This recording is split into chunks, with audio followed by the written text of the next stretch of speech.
Như tôi đã đề cập trong video, phản ứng tỏa nhiệt và phản ứng thu nhiệt, về câu hỏi phản ứng giữa acetic acid và sodium bicarbonate là phản ứng tỏa nhiệt hay thu nhiệt.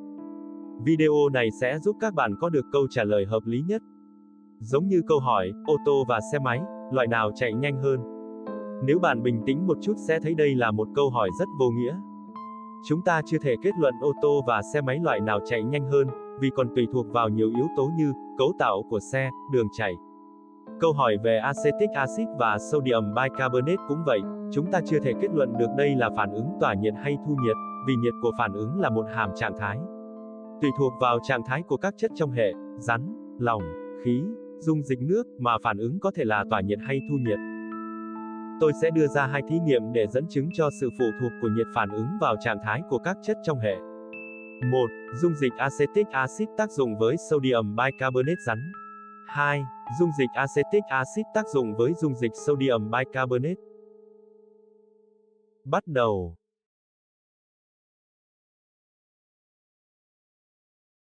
1. Dung dịch acetic acid tác dụng với sodium bicarbonate rắn.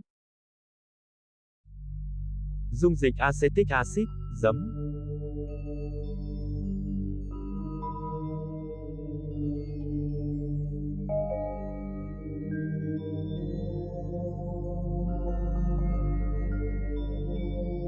Nhiệt độ dung dịch khoảng 18 độ C.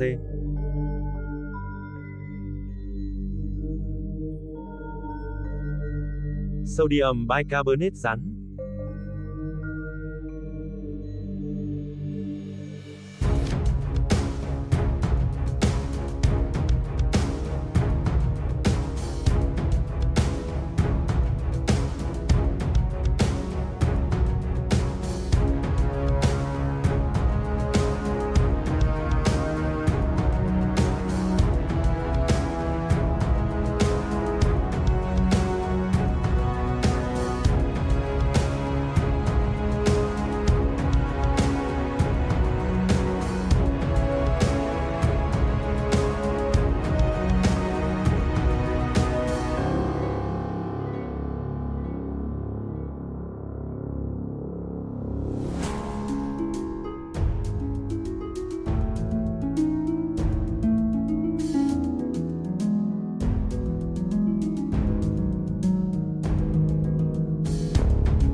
Nhiệt độ dung dịch khoảng 14 độ C.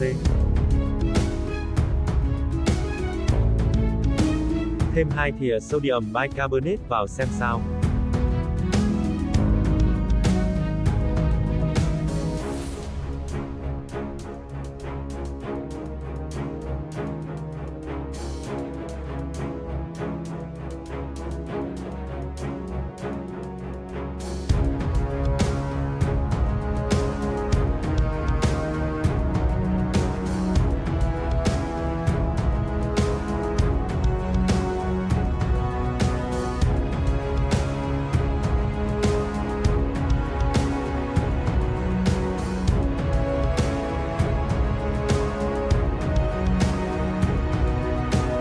Nhiệt độ dung dịch khoảng 13 độ C.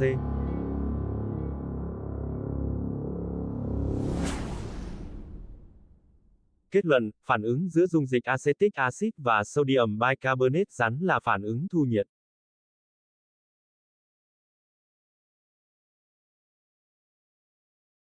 Hai. Dung dịch acetic acid tác dụng với dung dịch sodium bicarbonate.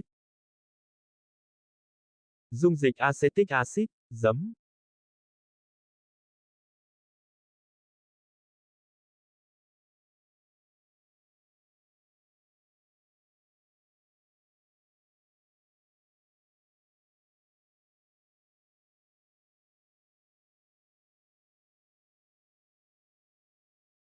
Nhiệt độ dung dịch khoảng 18 độ C.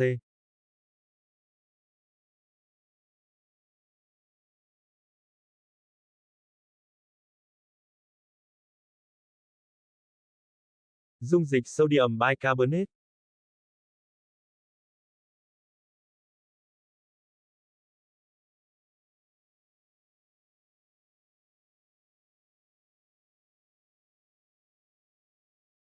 Nhiệt độ dung dịch khoảng 18 độ C. Bây giờ trộn hai dung dịch vào nhau.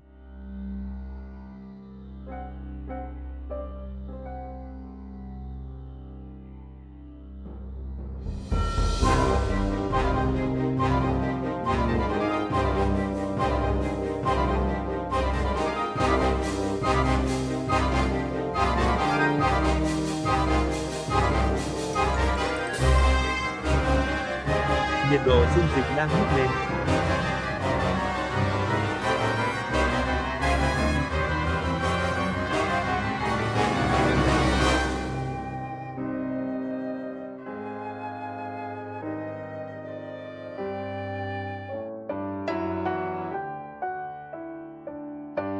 Nhiệt độ dung dịch khoảng 19 độ C.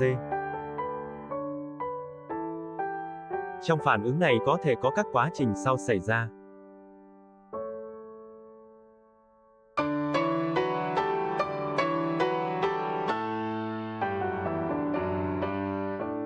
Quá trình nào quyết định nhiệt của phản ứng?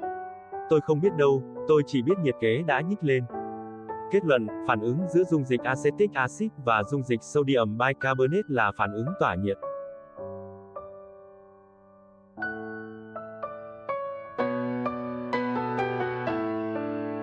Hy vọng video đã giúp các bạn có được câu trả lời hợp lý nhất.